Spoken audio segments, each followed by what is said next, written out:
अच्छा, आप लोग जानते हो कथा का प्रसाद क्या है? कथा का प्रसाद क्या है? हम लोग के चूरमा, चरणामृत, वो तो पूजा का प्रसाद है। कथा का प्रसाद क्या है? शास्त्र कहता है प्रसादातस प्रसन्नता, कथा का प्रसाद है प्रसन्नता।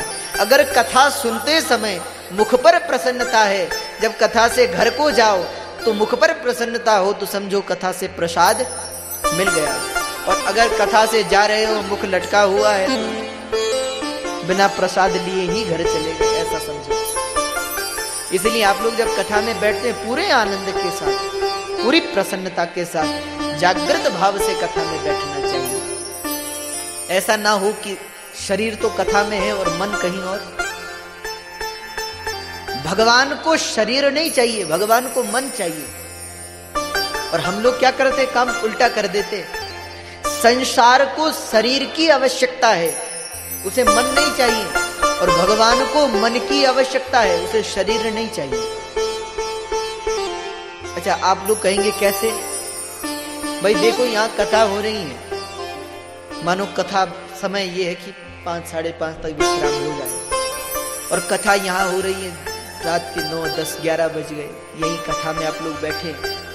अब रात में घर जाओ, घर वाले ढूंढने की कहाँ चले गए। अब जब घर गए तो घर वालों ने कहा इतनी लेट, इतनी देर में क्यों आए?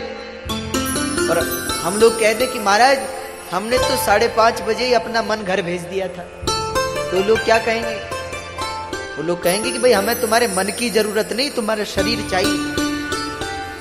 इसलिए संसार को शरीर की आवश्यकता है, देह की आवश्यकता है, परंतु भगवान को मन की आवश्यकता है। इसीलिए ये जो मन है ना, ये भगवान को समर्पित कर दो, अंतकाल में यही हो पाएगा। जब भगवान शंकराचार्य जैसा कहते हैं कि अंगम गलितम पलितम मुंडम दशन विहीनम जातम तुंडम, और वृद्धो याति गृहत्वा दंडम तदपि न मुंचत आशा पिंडम। जब देह की वो अवस्था हो जाएगी, कंठे घुरघुरायते, कपिल देव भगवान कहते भागवत के 3 स्कंद में, जब शरीर जीर्ण हो जाएगा, दांत झड़ जाएंगे, आंखों से दिखना बंद हो जाएगा, हा? बिना किसी के सहारे ना व्यक्ति उठ सकेगा ना बैठ सकेगा, उस अवस्थाओं में भगवान का नाम जपना भी कठिन हो जाएगा। तब बताओ, अगर भगवान तुम्हारे पास आ भी गए तो तुम भगवान को क्या दोगे? भाई अभी अगर भगवान प्रकट हो जाए तो हम गंधाक्षत की थाली लेकर भगवान के पास पहुंच जाएंगे, तिलक करेंगे, माला पहनाएंगे, फूल चढ़ाएंगे।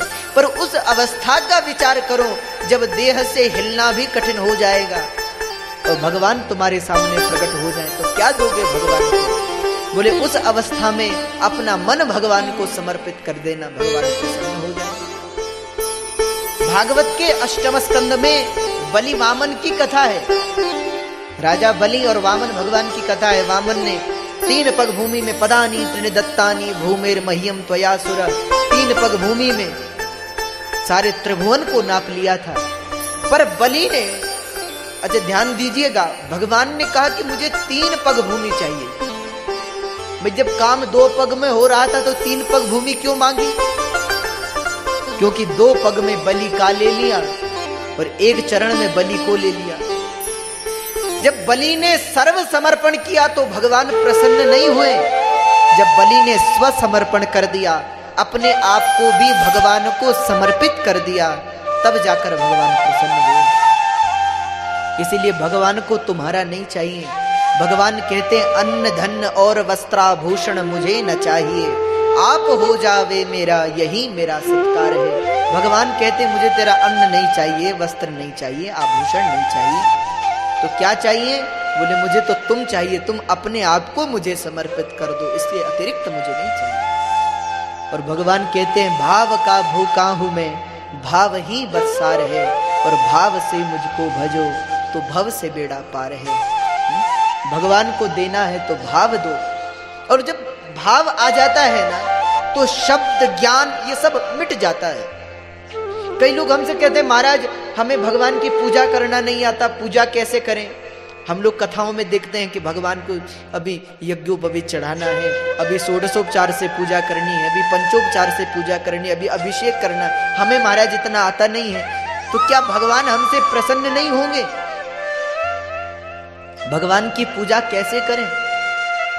तो शास्त्र कहता है कि अज्ञो वदति विष्णाय विज्ञो वदति विष्णवे अर्थस्य समतुल्यस्य भावग्राही जनार्दन।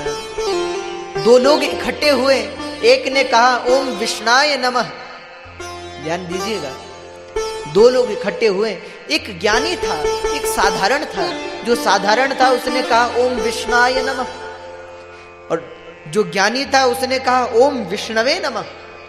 उसने उसको डांटते हुए कहा बोले ओम विष्णाय नमः नहीं होता, ओम विष्णवे नमः होता है। तो एक महात्मा वहां से गुजर रहे थे, महात्मा ने कहा बोले ना तो भगवान तेरा विष्णाय देखेगा और ना भगवान तेरा विष्णवे देखेगा, अर्थस्य समतुल्यस्य भावग्राही जनार्दन।